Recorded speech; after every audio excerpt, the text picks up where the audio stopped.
Before we get started, there are a few things you need to know about this episode. The first is that if you didn't listen to our last episode with Brittani Ard, you should do that first. Brittani was scammed by a man who wanted to be with her, but never asked for money. He used tactics common to romance scammers, but he apparently wasn't in it for financial gain.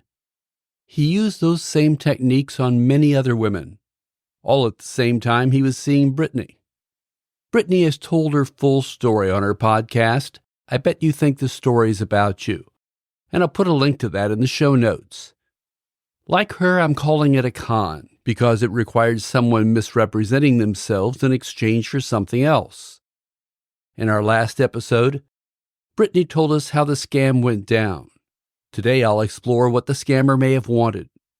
It's also very important to keep in mind that I have only Brittani's side of the story. Canaan, the name she gave him, refused to return many requests for an interview, as he's done with others. I did research on the man. His military and other records check out. The only interactions with police I found were for minor traffic violations. In our last episode, Brittani spoke candidly about what she did, how she fell for it, and what she's doing to recover. This week I'm speaking with Dr. Cortney Warren, a psychologist and adjunct clinical professor in the Department of Psychiatry at the Kirk Kerkorian School of Medicine at the University of Nevada in Las Vegas. She also has a recent book about how to deal with breaking up with someone you care deeply about. Dr. Warren has listened to our episode with Brittani, but she has never spoken with Brittani or her scammer, the man whose fictitious name is Canaan. Dr. Warren's observations here are based on her professional experience and are not an opinion about Brittani's story or anyone involved. Questions are based on my thoughts and opinions, but her answers are independent and professional. Lastly, our conversation includes talk about obsession and compulsion. We also talk about sex in general. Nothing graphic. I'd consider it safe for work, even if you work at the Vatican, but that's your call. So let's get started and find out how the scam was run and why someone fell for it. When it comes to love addiction, I think, again, it's also a very natural human desire to be connected to another person, to fall in love, to want that high that comes from magically connecting in a sexual and romantic way to a partner. And it isn't inherently problematic until you realize that perhaps it's not a healthy partner for you, or perhaps it isn't a relationship that you think you want to be in because there are some deal breakers, or maybe because they're not in love with you or don't want to be in a relationship with you. Then that magical love aspect of getting high on another person can have some really big consequences. And I think in situations where someone is addicted in a romantic way to a partner who isn't healthy for them, but yet stays in the relationship or tries to stay in the relationship because they feel stuck and because they can't seem to leave, that is really difficult.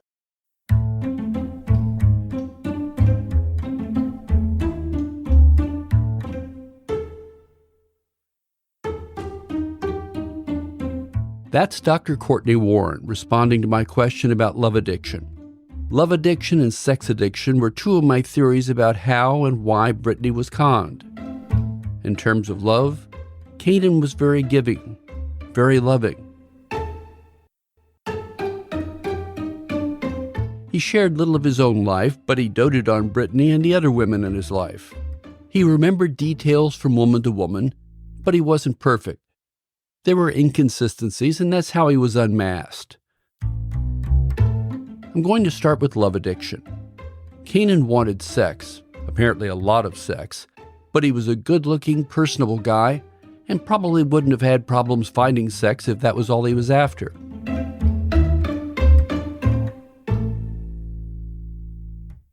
Love addiction certainly can overlap with sex addiction because, as you might imagine, when you're thinking about sexual behavior and sort of this drive and cravings for sexual behavior that will manifest in your romantic relationships oftentimes. But love addiction is different than sex addiction in the sense that it's really the biological drive for connection and belonging and the high that we get naturally when we fall in love. And when you think about humans from a biological perspective, there are a lot of evolutionary biologists and psychologists that will point to this drive in our brain to make us seek out a romantic partner and at some point zero in on one and think about them and crave them and fall madly in love for them so that we will want to have sex with them, so that we will want to have children, procreate, and promote the survival of our species, really. And so when you think about love addiction, generally that's more about one specific individual that a person has fallen head over heels for and feels like they are stuck, attached, even when they don't want to be attached. Brittani says her situation was different. I'll refer you to the previous episode for the details, but Kanan was involved with many women while he was also seeing Brittani. Dr. Warren suggests that love or sex addiction might have its roots in traumatic childhood experiences. Those experiences might leave them with flawed beliefs about how love, sex, and romantic relationships work. The result could be addictive patterns around sexual partners and around love interests, which led me to scratch my head. Are these activities a result of some mental trauma? Are they genetic? Are they the result of behavior witnessed in others? Love and sex addictions are actually not clinical diagnoses, right? So because of that, in part, the formal definitions of what constitutes love addiction and sex addiction are really pretty controversial, even in the mental health sphere.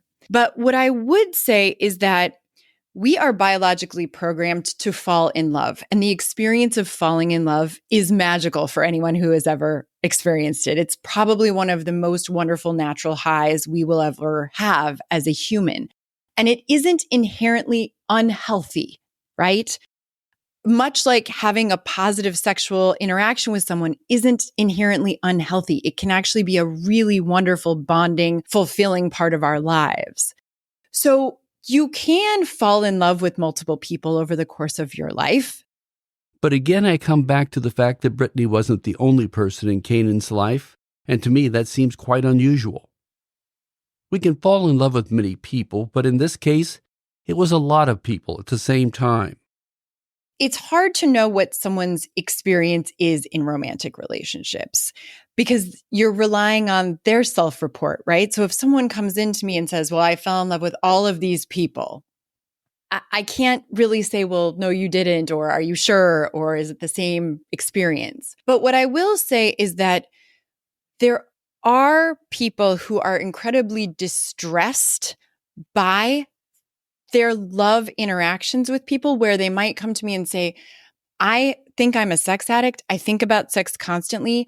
I am wanting to have sex with indiscriminate people, or I'm spending hours and days and weeks searching for people online because it makes me feel high and it makes me feel good. But it's actually upsetting to me because I know these aren't people I really care about. They don't even know me. Maybe I'm catfishing. Maybe I'm creating a profile online that isn't even me. Like they don't actually even know the real me, but I'm compelled to do it because it makes me feel alive. That to me is indicative of you're seeking the high. I don't know if that's actually being in love. I don't know that they know anything about you or that you really know anything about them. It's more that you're chasing the dopamine rush, and perhaps there's something in your psychological makeup that is leading you to crave importance, that's leading you to feel special, that's leading you, even in a more negative way, to try to take advantage of people or to try to harm people in some way because it makes you feel alive, as if these are sort of pawns or just stimuli and aren't actual people that you are actually falling in love with and trying to build a relationship based on trust and mutual understanding and real lived experiences with another human, which is kind of the crux of a meaningful attached relationship. If you're jumping from person to person, not really being honest because you like the chase, is that really love? I'd probably say it isn't, at least from a diagnostic or a conceptual perspective. But it might be their experience of love in the moment because maybe they don't know what real attached love feels like. And it becomes more confusing. Two people can be in love, not particularly like one another, but choose to stay together. And I'm trying to understand you and work with you, and I don't like everything about you, but I still choose you. This is an active choice to figure it out.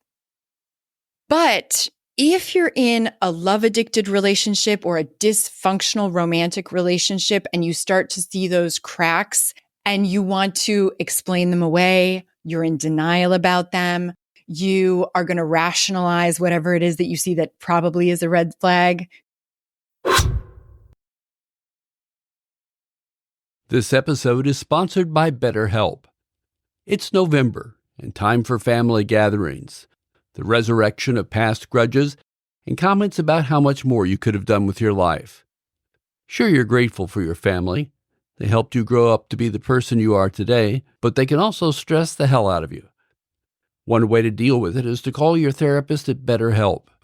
Your therapist can help you deal with dreaded moments with your uncle, your mother's reminders that you should have been a doctor, or the battle over the remote control to decide which football game to watch.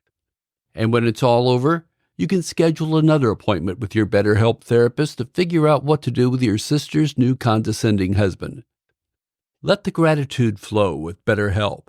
Visit betterhelp.com/scamscons today to get 10% off your first month. That's BetterHelp, HELP.com/scamscons. Pack your body bags. We're going on a slaycation. Tim, what's a slaycation? A slaycation is a murder or mysterious death that happens while you're on vacation. If you like to mix humor with horror and travel, join me, Kim Davis, and me, Adam Tex Davis, and me, Jerry Colbert, as we look at the craziest slaycations that will have you asking, what the F is wrong with people? You can find Slaycation on Spotify or wherever you get your podcasts. Just remember, getting away can be murder. Red flags. In the last episode, Brittani acknowledged there are red flags everywhere, but she chose to ignore them. How do people rationalize what they can plainly see? When we fall in love with someone, we really start a journey of trying to understand who they are, but probably more importantly, who we are and whether we can actively choose to be with this person on our journey of personal growth and discovery along the way. There are many times that someone who is a love addict will fall in love with someone that also is damaged or struggling in some addictive way, but together they find a way to work through it. So I wouldn't say that inherently feeling like you're a love addict means you're never going to have a successful relationship. Which raised the question in my mind of whether codependence is a factor, where two people with the same or complementary needs come together to fulfill those needs. Codependence, another term that, again, is not a diagnosis, but is a term that you'll hear a lot of mental health professionals refer to. It was originally described in the substance abuse literature, actually, way back in the early 80s, I would say, to describe how people in family systems that had a drug or substance use addict responded to that person. And it really is used to describe an enabler, someone who kind of is the giver in a romantic relationship dynamic or in a family system that sort of tiptoes around, tries to meet everybody else's needs, is kind of the giver in order to avoid conflict in their relationship. But codependency is tricky because ultimately, it's often really unhealthy for everyone involved. A lot of codependents will have a difficult time setting boundaries, reasonable boundaries. They'll have a hard time expressing their own feelings authentically. They will oftentimes seem passive aggressive even because they're behind the scenes feeling a bit like a martyr, but are also trying to control things that are not in their control, like the addict's behavior or the addict's feelings. And so in that way, being in a codependent relationship with a sex or love addict is not uncommon, but also will maintain a very unhealthy dynamic for everybody involved. So far, I've focused on love addiction. That's because the emotional tools used in Brittani's case are the same as a romance scammer, without asking for money. Romance scammers want money, not sex. So before we move on to sex addiction, let's take one last question. How do love addictions end? When do enough red flags fly up that the person realizes they are in a potentially toxic relationship? Now, this is Dr. Warren's wheelhouse. She just wrote a book about breaking up. It's called Letting Go of Your Ex, and I'll have a link to it in the show notes. It conceptualizes romantic love from an addictive perspective and really highlights how when you fall in love and then break up, it is really pretty normal and natural to have a strong withdrawal experience where you're thinking about your ex, you're craving them, you're reliving old experiences, you're thinking about whether you can get back together or not. Those are really common reactions when you break up with someone you were in love with or when they break up with you. And so this book offers a conceptualization and a host of tools for people to actively practice in their daily lives so that they can break the addictive cycle and let go of their ex in an effort to enjoy their present life without them. Brittani told us of how she reacted when she learned the truth about Canaan, and her reaction was to focus on learning more about him. It's really written for people who are in the middle of a breakup, where they're either trying to break up with them or aware that they have been broken up with and need to find a way to move forward. But I think if someone is thinking about a breakup, it's really important to ask yourself some very honest questions about who you are and who your partner is and what your motivation to stay really is when you're most honest with yourself. It's when you can really stare down the truth in its most brutal, realistic form and then make choices based on it that you will not only live a life that you want to live, but you will become comfortable and confident in your own skin in such a way that a tsunami of horrible material could come your way and you'll stand strong. In speaking with Brittani, I think she's still on that journey, and perhaps her podcast is a path to reconcile what's happened to her.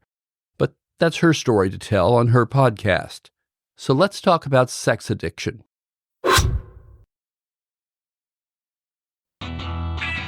Hey there, I'm James, host of Dakota Spotlight. We're back with a new season, You Killed Chris, A Friend's Fight for Justice. It's a chilling throwback to 1968. A college freshman, Christine Rothschild, is murdered on campus during her morning walk. Join us as we dive into this unsolved case and follow a friend's relentless pursuit of the truth, all the way from the flower power era to today. Binge You Killed Chris on your favorite app or at dakotaspotlight.com.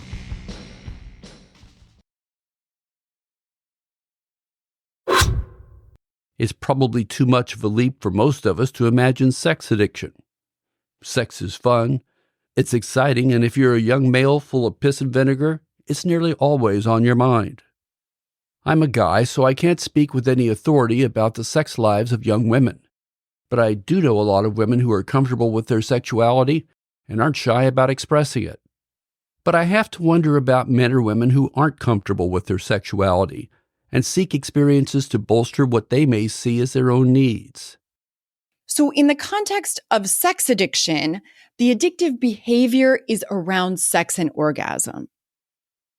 I think that it's a very mixed, messy interaction of psychological predispositions, probably, which we can talk about, biological needs and urges and sort of dopamine hits, as you just mentioned, that are hijacking the pleasure sensors in the brain, which are really around survival, and probably some genetic predisposition and environmental factors that are all coalescing together to put someone at risk or at higher risk for developing addictive behavior of some kind. And Dr. Warren believes some people are predisposed to sex addiction. This is an anonymous sex addict who spoke with CBS News. It started when I was 8, 9. I could spend hours and hours and hours just fantasizing about women's body parts.